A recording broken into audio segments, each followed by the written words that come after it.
இப்போ இந்த சித்ரா நடந்த பாலியல் வன்கொடுமையை பற்றி பேச போகிறேங்க. சித்ரா ஏர்போர்ட்டுக்கு நடந்ததை அறிவு இல்லையாடா? வயசு பிள்ளைய பொம்பளை பிள்ளைய அந்த காட்டுக்குள்ள கூட்டிகிட்டு போவியா? சரி, அவனுக்கு தான் அறிவு இல்லை. இந்த பொம்பளை பிள்ளை காலேஜ் படிக்கிற உனக்குலாம் அறிவு இல்லை. அறிவு கொஞ்சம் கூட இல்லையா? அவனை நம்பி போயிருக்க. அவன் சினிமா டைலாக் பேசியிருப்பான். 10 பேர் வந்தாலும் நடிப்பேன், 20 பேர் வந்தாலும் நடிப்பேன். அவன் சினிமாவை பார்த்து டைலாக் பேசியிருப்பான். சரியா? அதை நம்பி நீ போயிட்ட.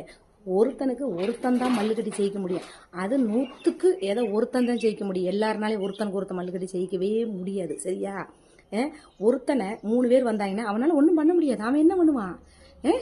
ரெண்டுக்குமே அறிவில்லாமல் போய் இன்னைக்கு நீ வெறிநாய்களுக்கு இரையாயிட்ட. நம்ம இதில் வெறிநாய் இருக்குன்னு உனக்கும் தெரியும். சரியா? நம்ம நாட்டில் வெறிநாய் இருக்குன்னு தெரியும். அந்த வெறிநாய்க்கு நம்ம தான் பாதுகாப்பாக இருந்துக்கணும். என்ன பண்ணுறதுந்தா இப்படி ஏமாந்து போச்சா? இந்த பெத்தவங்களுக்கு என்னங்க நீங்கள் உங்கள் பிள்ளைக்கு ஃப்ரீடம் கொடுக்குறோன்னு வளர்க்குறீங்க.